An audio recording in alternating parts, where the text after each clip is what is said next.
You want to follow the lease to the letter of the law? Let's dance. So, about 10 years ago my husband and I were renting a house while we tried to buy a place. The landlord seemed so nice. And it was a great situation. When we found a place to buy, we gave him our forwarding information along with the keys. It took about 2 months to get our deposit back. And we were shocked to say the least he had taken $400 out.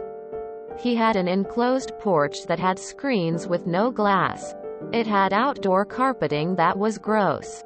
And we bought a remnant to cover the carpet since we had little kids and it was questionable. No doubt due to the year-round screens, including rainstorms, etc. It wasn't ideal. But it was a rental. When we left, we rolled up the carpet and threw it out. Anyway, the landlord stated in his letter that he was taking out the $400 because we had broken the lease by having a dog, and his proof was the condition of that carpet. We did not have a dog. And that carpet was gross when we got there. We tried to explain that. But he was having none of it and would ignore our attempts to reach out. Plus, how do you prove the absence of something? Cue malicious compliance. You want to follow the lease so carefully as to make up animals? Well, perhaps you should read the laws a little better. According to our state, landlords have exactly 1 month to send the deposit back. He took 2. According to the law, you can be held liable for 3 times the amount, $1,800, in our case. So we sued. We no longer wanted the $400 back. We wanted $5,400. While it was somewhat painful, he dodged attempts to serve him. He had out-of-state attorney friends try to intimidate us. He eventually had to hire an attorney. And we settled on $2,000. In addition to the $1,400 we got back. We filed with the help of a friend so we didn't owe an attorney, just filing fees. He ended up paying $2,000 plus attorney fees instead of our $400 for a phantom dog. Know your rights as tenants. When we moved out, we did a walkthrough with the landlord and he said he'd have to charge to clean the carpets. I gave him the receipt that it had already been done. I heard he also tore the carpet out anyway, which was his plan all the time. He also pointed out some mold damage in the bathroom in the wall near the tub. I reminded him that he patched that area over when we moved in. He said he didn't remember that. I said, well, I can show you from all the photos we took of everything when we moved in and had saved after 5 years of living there. Once he heard we had photos, suddenly everything was fine and we got our full deposit back.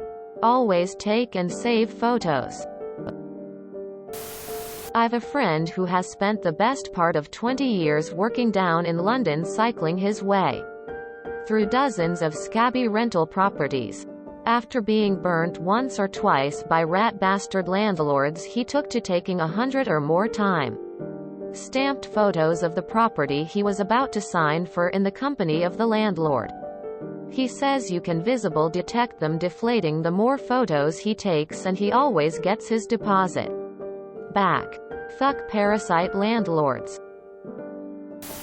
When I was in my late 20s and living in Chicago, I lived with a couple friends in a 3BR apartment in a high-rise. Over 120 apartments in the building. We had lived there for about 3 years. And when the time came, we decided to move out and find alternative arrangements. I moved in with my GF. Another wanted to live alone, etc. I did the research on rental laws to make sure they didn't try to shake us down. Our last day was April 30th. And the apartment was empty and as clean as we were going to get it. Fast forward to June 5th. And I received an envelope from the rental agency. It was an itemized list showing all the repairs needed on the apartment. And how it was exactly the same amount that we were owed for the security deposit. Knowing the laws and how long they had to send the itemized bill in order to avoid returning the security deposit 30 days, I checked the postmark. June 2nd. That's 33 days after we moved out. I called the company and told them I wanted the full deposit back because they failed to send out the itemized list within the 30-day window the law allows. They fought me on it, asking, "But what's the date on the list?" I would tell them, "It doesn't matter. The postmark is the date you have to be concerned with." They got insistent, demanding to know the date on the invoice. I avoided explaining the date on the document doesn't matter if it's not mailed out within the 30 days. After the 5th time they asked me the date on the document. I broke. May 31st, I said, which would be 31 days after we moved out, which is more than the 30 days the law allows you to send the invoice. The call temporarily went silent. "Please hold a moment," I finally heard. And so I waited. 5 minutes went by. All I can assume is they were checking their own records to see if I was lying to them. Because the first words out of their mouth were, "What address do we send the check to?" Quote. I get scared at all these shitty landlord stories. I have had nothing but positive experiences. Until I bought a house. My favorite positive experience. I had break a lease early and in the middle of the month. I cleaned everything and the place was in good shape. The landlord said he would prorate the month and not change any extra for breaking the lease early. When I got my deposit back, it had an extra $100 in it. I stopped by to talk to landlord and ask about the $100. Basically, he said I was the first tenant to clean well enough to not need to hire someone. He also appreciated the few things that I noted I damaged so he could fix quickly. I also think it helped he rented it out for $150 more a month after I left. I know he could have dinged me, but he didn't. I also know he fucked over someone that trashed an apartment in the same building.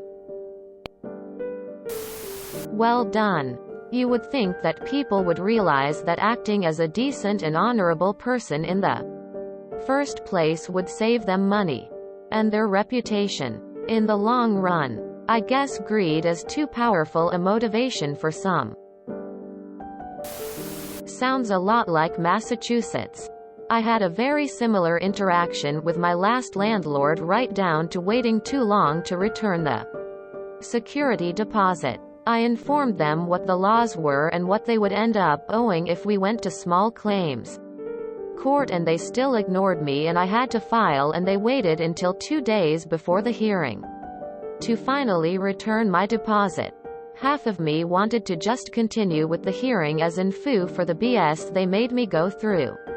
But I ended up just canceling and moving on cause I had enough other crap to deal with.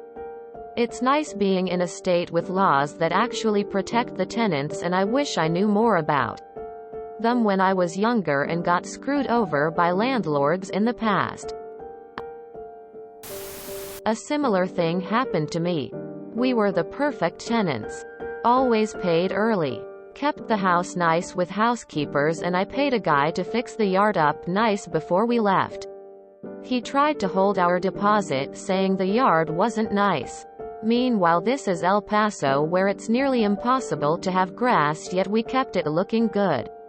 We even built flower beds and kept those looking nice. He also tried to say we didn't give the garage door opener. Meanwhile, we never got any because it didn't work when we did the walkthrough when we moved in. We tried to sue and he kept dodging being served. We could have got a few thousand like you for withholding deposit for so long. Eventually we ended up giving up. BCI didn't feel like hiring a lawyer. I kind of wish we saw it out. BC, he would have had to pay our attorney fees per the law. Phantom Dog. My new favorite band name. Yes folks. Take pics moving in and out. Most importantly, inspect premises. Find damages. and have owner, agent, landlord management sign and date every page of this written report too. Got $2,800 plus 10% permanent rent reduction by knowing my rights. So did 20 other families, as I got them to pay a $5 fee to include them in the case. As a result of how it works with rent control, we pay 40% of average market rent for a 2-bedroom. I had almost the exact same situation. Landlord took our entire deposit. Over $1,000. I didn't even complain about that in principle. We did ruin the living room carpet. We didn't claim innocence. However, in my state, the landlord has 60 days to either return the deposit to the tenant or provide an itemized list of why they are keeping it. I repeatedly asked for the itemized list, and I never got it. So, I complained to him. I ended up getting $300 out of him, and I agreed to not sue for the remaining amount. I would have loved to sue for the rest of the money, but I wasn't able to contact a legal professional for guidance before I simply accepted the deal. The lease on my first apartment was nullified because I never received a hard copy. I certainly saw a copy, and I did read it and agree to it. But it turns out in at least one U.S. state a contract is null and void if at least one party doesn't receive a physical copy of the contract. Story time. I lived in apartment complex. A month before I moved, the company was bought out by some other company. Okay, with I moved to a different state. A month goes by and I don't receive any word of my deposit. I read my OG lease and it said if I don't hear back from them within a month, then I am entitled to my deposit. So I look up this new company's information, and to my surprise they don't have a website, a phone number, an email or anything. I do find their BBB link and decide to call their lawyer, who gives me the new office number. I call the office number and they say the boss is busy and they'll call back. Okay, cool. I wait a week. No call. So I call again. Same story. I wait a few days. Then call again, and what do you know? Same story.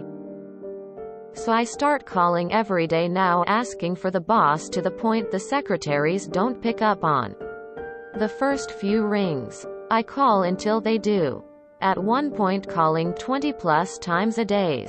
Eventually, after a lot of back and forth, they give me the boss's personal email. I email them and they tell me they're in India but the check is on the way. Okay, cool. I email the boss a couple of times a day until I receive my deposit. After 7 months. After that I said thank you. Then signed that email and phone number up for as many freebies as I could. Fuck 'em. As a landlord, I love this. Good job holding him accountable. Shameless plug. But you might enjoy this similar post I made a few years ago. https www.reddit.com/r/maliciouscompliance/comments/hg605j/ you would like me to adhere to the contract and UTM source equals share and UTM medium equals IOSAP and UTM name equals IOSSMF. I hate landlords. We filed with the help of a friend, so we didn't owe an attorney, just filing fees. In every state I am aware of, landlord-tenant statutes allow for tenants to recover their attorney's fees when they win in court. Which means basically every tenant's rights lawyer works on contingency and their fee is fully paid for by the defendant landlord when they win the case. You still get all your damages and your lawyer gets their entire fee paid by the landlord. Source. Am lawyer who has filed a tenants' rights lawsuit on behalf of a friend once. We won. She got paid. I got paid. Well, everyone has phones now. Good idea to take video and pics on condition it move in. Had a Russian goon fire me over email and failed to provide a final check the same day, the same week or the same month. I repeatedly asked for it. The law is clear and brutal. He didn't even show in front of the county attorney and sent his employees. She asks them for a reason and they say that the goon gave them no instructions. So they call him in front of the attorney. I'm enjoying watching all this. The amount in question is about $3,800 and the attorney tells the goon that it can be negotiated down. This is building up to a nice crescendo when the attorney asks if I'm willing to negotiate. I say, of course. I'm a reasonable person. The goon now realizes the grave he has dug and gets angry and refuses to negotiate. The attorney has enough of his attitude and awards me the full amount. Brilliant! Exclamation mark. Exclamation mark. Know your rights. Have you followed up with subsequent tenants since? Just letting you know your landlord is a douche and tried this with us. Here's how to get back at them. If you enjoyed this video, please check out our playlists full of similar content. Epic Haircast is like doom scrolling for your ears. Please like, share, and subscribe.